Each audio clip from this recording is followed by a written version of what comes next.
everybody. I'm Larry Ridley, and this is the NFL on EA Sports. This guy was a secondary's worst nightmare last week. He had a huge game catching the football in that win. If he's able to do even close to that same amount of damage in this one, they should be looking at another victory for sure. It's the Texans going up against the Patriots. With that, let's hand it over to Brandon Gott and Charles Davis. They've got the call on this Week 3 matchup. All right, Larry, thanks. EA Sports coverage of the NFL brings us to Gillette Stadium in Foxborough, Mass. Tonight, we kick off Week 3 with a great Thursday night matchup between the Houston Texans and the New England Patriots. With Charles Davis, I'm Brandon Gaudin. And Charles, we look at this Patriots team entering play. They were winners last time out, so they'll be looking, Charles, to make it 2 in a row. And what I enjoyed when I watched their game tape and their victory last week is they put it together in every phase. Gostkowski now out to kick it away. This is taken about 7 yards deep. And he'll make it across the 20 as his guys will set up shop at the 23-yard line. So out come the Texans for their opening drive. They'll be led out by Brock Osweiler. Of course, he surprised a lot of people jumping from Denver to Houston in the offseason. Time and gets the ball to a receiver quicker. Now Osweiler on second down. The ball popped in the air and intercepted. A great read, and it's picked off. And they take over. They'll set up shop at the 46-yard line. And he may want to track down that football because that's interception number 1 on his career. You're saying that's going into the trophy case? I'd put it there. Yeah, no doubt about it. That's when you ask the equipment guys to make sure they hold it for you after the game. But if you play in the back 7 on defense, that's part of your job, finding ways to take the ball away from the other team. So the Patriots coming out now. And they split the uprights last time for 3. They've got the lead. They're not going to play this early. They're doubling down on getting him involved early. Don't be surprised if they'll come right back to him again. They haven't shown the propensity to be able to stop him. A really nice gain of 25 yards. They don't have any time to wait for him to come along. They want him to play right now to help this team. And you take a look at this draft. Touchdown, Houston. Their dangerous wide receiver. His 14th touchdown now on the year. And the Texans have cut it to within a score. And there they got him the ball. Just get it to him, let him do the rest. You know, he probably said that to his quarterback as he broke the huddle. I like the play call. Just get it to me. That out themselves. We'll see if they can figure that out right here. Now Osweiler. And this throw will be intercepted. Picked off by Patrick Chung. And the return stops at the 39-yard line. Gostkowski now after the touchdown. He'll send this one away. This one taken from the 7. And a good return. He's across the 35-yard line, right around the 36. Coach right now, he always used to tell us before every game, the team making the fewest mistakes will win. And for the 3rd time here this half, it's intercepted. A great read, and it's picked off. And they'll start out with great field position at the 47-yard line in enemy territory. So that is 3 interceptions now in this first half, and you hate to ask the question, but let's be honest, we're thinking about it. Do you need to go in a different direction next series? Potentially. We know that he's probably not going to be on the Pro Bowl ballot. That's not really his stature here, but he has been their starting quarterback for this game.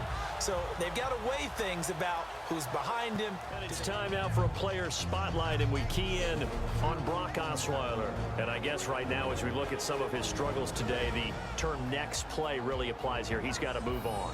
I love where your head is on that because that's where his head needs to be, exactly what you said.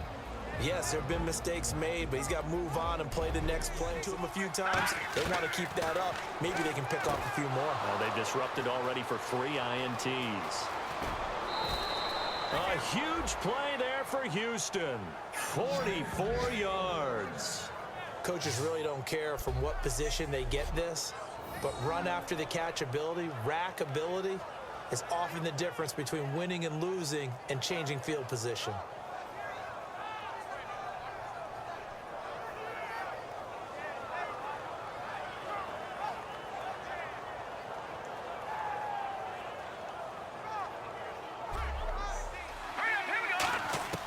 They'll throw on first down with Osweiler. And for the fourth time tonight, it's an interception. Picked by the rookie, Cyrus Jones. And they get the football, but not much on the return here as he stopped at the 7-yard line. We haven't even escaped the first half, and he's already thrown 4 picks.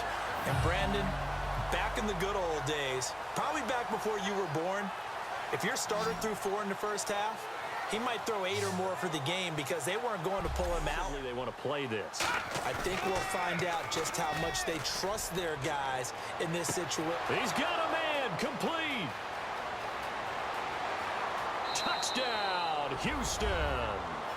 A big play there as the first half is winding down, and the Texans get a bit closer. Well, that touchdown certainly helps, but they've got to go ahead and convert, get to the half, and figure out how to keep chopping down this lead in a second, don't they? Yeah, they still need to regroup, and they still need to end the second quarter strong. A little bit of time left.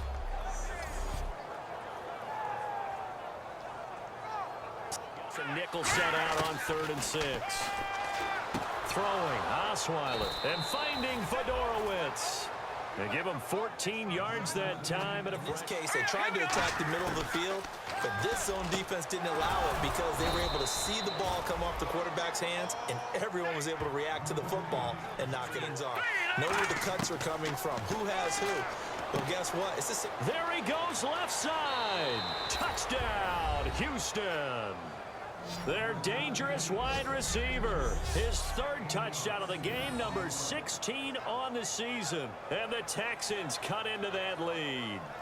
Well, yes, that's his 3rd touchdown catch, which is very impressive, but on the scoreboard, they're still struggling. So it's safe to say that without him, mindset, because they scored the last time, they're not quite as worried about being down on the scoreboard because now their confidence is a little bit higher. They feel like they've got Will Fuller, nobody there to stop him. Touchdown, Houston. Will Fuller with his first career NFL touchdown. And the Texans draw a bit closer. And the man out of Notre Dame, Fuller, with that first trip into the end zone. When I watch him play, I think instead of calling signals and finishing with hut-hut to start a play, for him, they ought to fire a starter's pistol because he is just like a track guy exploding off the line of scrimmage. And while we're getting used to these big body receivers coming into the league, Will Fuller is not there. On 1st and 10, it's Osweiler. And he's got his man out of the backfield. That's complete. Give him 30 yards there. So deja vu all over again. There was an error.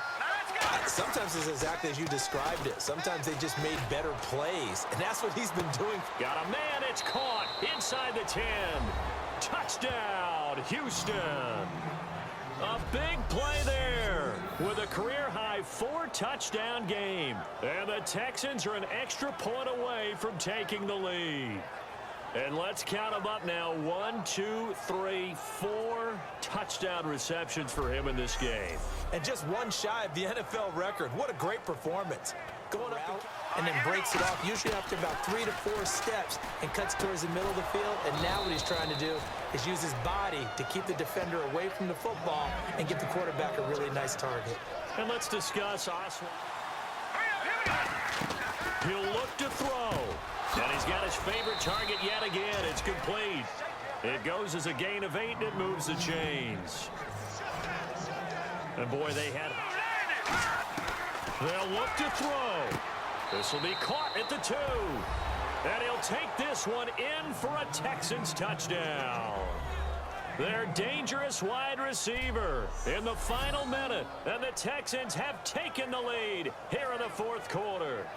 So many practices we watched over time where the offense works on scoring late in the game and finding a way to win, as we just saw there. Just saw it right there. Now can they preserve that advantage that they just got?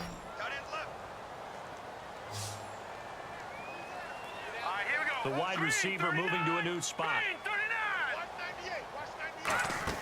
Osweiler's going to throw. And this is caught. And it's a three-point game. So they make the decision. They want a three-point lead versus a two-point lead, and they got it. Yeah, at this stage of the game, it seems like the exact right thing to do. Well, Charles, Foxborough, never, ever, under any circumstance, an easy place to win, but kudos, hats off, they got it done. Yeah, and our guy Marvin, our statistician, he slid us the note, 91-16 here at home in the Tom Brady era. That's pretty impressive. That's very impressive. Hard to beat this team. They're not only well coached, not only are they talented, this crowd loves getting behind them. So for the Texans, it's an ideal start as they move to 3-0 now on the young season. And they'll get a few extra days to get ready for next week where they take on the Tennessee Titans. Meanwhile, for New England, they'll fall to 1-2. And they will get a home date next week as they will take on the Buffalo Bills.